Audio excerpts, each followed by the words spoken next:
और आम आदमी पार्टी का मुख्य फोकस ही शिक्षा और स्वास्थ्य है। ये जो सरकार है, जो सरकार शिक्षा नहीं दे पाती, हमारे स्कूलों को बंद करने पर तुली है, जानबूझ के ऐसे हालात बनाए जाते हैं कि लोग सरकारी स्कूलों को छोड़ें और निजी स्कूलों पर। कोरोना के टाइम सरकार ने कहा कि फीस माफ होगी। मैं मीडिया के माध्यम से आम जनता से पूछना चाहूंगा कि कितने लोगों की फीस माफ हुई। कई जगह प्रदर्शन हुए निजी स्कूलों के खिलाफ कि उन्होंने फीसें बढ़ाई। लगभग 10 से 20% स्कूलों की फीस बढ़ाई गई है, लेकिन इस सरकार ने निजी स्कूलों के खिलाफ कोई कदम नहीं उठाया है। आम आदमी पार्टी ने दिल्ली में भी निजी स्कूलों के खिलाफ कदम उठाया, अब पंजाब में भी कदम उठाया जा रहा है, लेकिन दिल्ली एकमात्र देश का राज्य है जहां पे इस बार सरकारी स्कूलों में 4 लाख इनरोलमेंट बढ़ी है।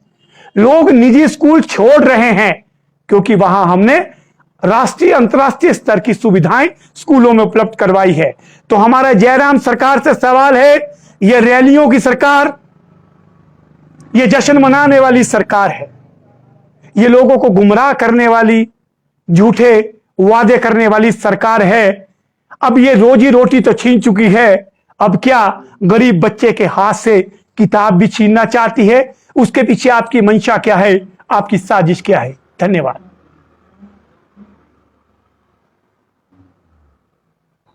जी कोई सवाल?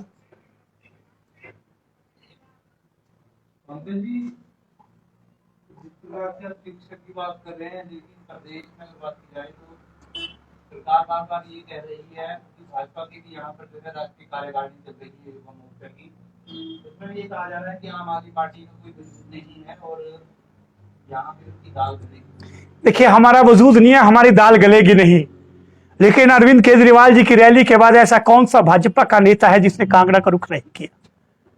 माननीय नरेंद्र मोदी जी आ रहे हैं, 4 बार सबसे बड़े नेता इनके राष्ट्रीय अध्यक्ष नड्डा जी आ चुके हैं, अनुराग जी आ रहे हैं, मुख्यमंत्री जी तो डेरा डाल के बैठे हैं। मैं कहता हूं हमारा वजूद आपकी नजरों में हो ना हो, लेकिन जनता के दिल में है। यह खौफ है जो भाजपा में दौड़ा हुआ है, उसी का कारण है कि आज भाजपा, जो 4 साल तक जो नेता किसी को नजर नहीं आते थे, आज वो भी जनसभाएं कर रहे हैं। चंबा, जहां पे मुख्यमंत्री भी एक बार जाते थे, अब वहां पे मुख्यमंत्री भी गए हैं, अनुराग जी भी गए हैं, अब मोदी जी आ रहे हैं। कांगड़ा में भी मोदी जी आ रहे हैं, शिमला में भी मोदी जी आ रहे हैं। जब से आम आदमी पार्टी आई है, तब से सब नेता हिमाचल की ओर आ रहे हैं। एबीपी का राष्ट्रीय कार्यकारिणी, भाजपा युमो की राष्ट्रीय कार्यकारिणी, ये सब क्या है? हमें कुछ कहने की जरूरत नहीं है। मुझे लगता है मीडिया, आम जनता सब जानते हैं कि जब खौफ होता है तो उसकी हरकत नजर आती है, और जो भाजपा की ये दौड़ है ये बताती है ये अपने किले को बचाने का एक प्रयास है, लेकिन जनता ने बदलाव का मन बना लिया है। अंतिम समय आप जितने बजे वादे कीजिए, लेकिन जनता आपके अब झांसे में आने वाली नहीं है, और उनके पास पहला विकल्प आम आदमी पार्टी ही है। एजुकेशन में अगर बात करें, एजुकेशन में तो केरल के बाद हिमाचल दूसरे नंबर पर आता है पूरे देश में। दिल्ली कौन से स्थान में है? और अगर आप बात कर रहे हैं कि कौन सा मॉडल जो है हिमाचल में सही रहेगा एजुकेशन के लिए, किस तरह? देखिए, मुझे लगता है हिमाचल प्रदेश साक्षरता दर में नंबर 2 पे है, लेकिन अगर हम क्वालिटी एजुकेशन की बात करें तो उसके लिए आंकड़े हमें देखने होंगे। हम बात कह रहे हैं कि स्कूल खोलना, निसंदेह मैं कहता हूं हिमाचल प्रदेश में सबसे अधिक कॉलेज हैं, सबसे अधिक शिक्षण संस्थान है, लेकिन हम बात क्या कर रहे हैं? हम कर रहे हैं गुणवत्ता शिक्षा की। आपको लगता है एक शिक्षक के 2650 स्कूल चल सकेंगे? आज अगर प्रदेश में पलायन होता है, रोजगार के बाद सबसे अधिक पलायन किसी चीज पे होता है, वो है शिक्षा। आज हमारे सबसे ज्यादा हिमाचली जो चंडीगढ़ में बसे हैं, वो क्यों बसे हैं? अपने बच्चों को बेहतर शिक्षा दिलाने के लिए। आज हमारे बच्चे आईएएस, एचएएस की ट्रेनिंग लेने के लिए चंडीगढ़, दिल्ली, बाहर जा रहे हैं। क्यों जा रहे हैं? क्योंकि हमारे यहाँ शिक्षण संस्थान तो है, लेकिन क्वालिटी एजुकेशन की बात हम लोग कहीं नहीं कर रहे हैं। क्वालिटी एजुकेशन क्यों नहीं है यहाँ? इसके पीछे क्या शिक्षक कारण है, क्या मानते हैं? नहीं, मुझे लगता है इसके पीछे हमारी नीतियां जिम्मेदार है। मैंने कहा नहीं, भाजपा सरकार की प्राथमिकता कभी भी शिक्षा नहीं रही है। मात्र शिक्षण संस्थानों में कमरे बना देने से या घोषणा कर देने से ही शिक्षा में गुणवत्ता नहीं आएगी। इसके लिए आपको एक नीति बनानी पड़ेगी, आपको शिक्षकों को एक्सपोजर विजिट करवाने पड़ेंगे बेहतर जगह जहां अच्छी शिक्षा मिल रही हो। लेकिन हैरानी की बात है कि प्रदेश में जो शिक्षा पद्धति है वो मात्र तबादलों तक ही सीमित है। शिक्षक भी राजनीति में ही रहते हैं काफी समय तक, तो क्या कहना चाहेंगे आप? शिक्षकों को क्वालिटी एजुकेशन के लिए जिम्मेदार मानते हैं? मुझे लगता है यथा राजा तथा प्रजा, जिस प्रदेश का जिस तरह का राजा होगा वैसी प्रजा होगी। और हमारे जो प्रदेश के जो हमारे मुख्यमंत्री हैं उनकी पकड़ कितनी है किस विभाग पर, तो ये आपको अच्छी तरह जानकारी है। जिनकी सुरक्षा में पकड़ नहीं है, अपनी सरकार में पकड़ नहीं है, अपनी पार्टी में भी पकड़ नहीं है। हालात ये हो गए हैं कि राष्ट्रीय अध्यक्ष को आकर के प्रदेश में कमान संभालनी पड़ रही है, तो शिक्षा में उनकी कितनी पकड़ होगी इस पर मैं कुछ बोलना बेहतर नहीं समझता। ये जो क्वालिटी ऑफ एजुकेशन है इसके लिए नई शिक्षा नीति इम्प्लीमेंट करने जा रहे हैं, किस तरह से देखते हैं आप, क्या इम्पैक्ट पड़ेगा? देखिए, मुझे लगता है इसके लिए व्यवस्था बदलनी होगी, आपको मानसिकता बदलनी होगी। वो चाहे आपके अधिकारी हैं, वो चाहे शिक्षण संस्थान है, वो चाहे शिक्षा विभाग है।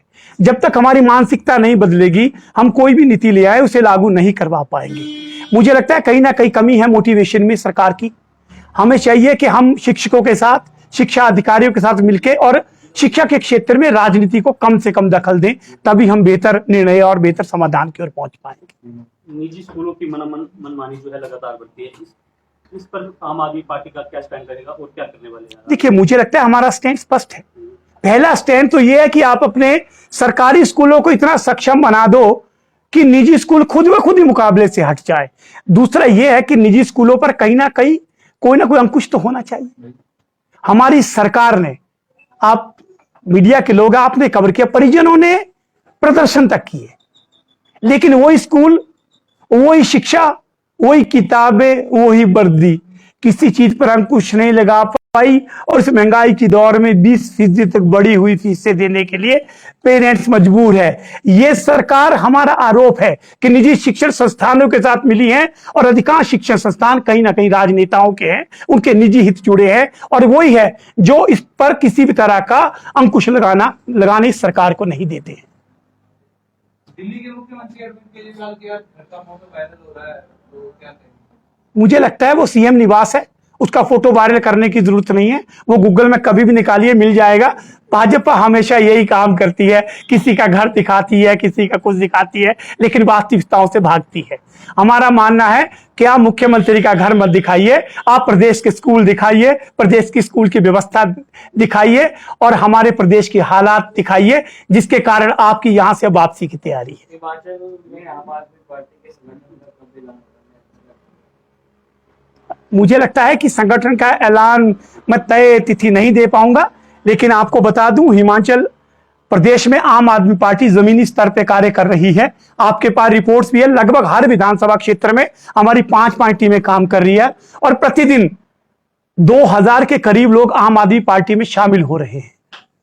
तो यह बड़ा सुखद आंकड़ा है। बहुत जल्दी आपके सामने जो है हमारा संगठन भी आएगा, और लेकिन हमारी जड़ें मजबूत है, उन्हें मजबूत करने में हम जुटे हैं। जनता तैयार है, संगठन आते ही भाजपा और कांग्रेस की विदाई तय है।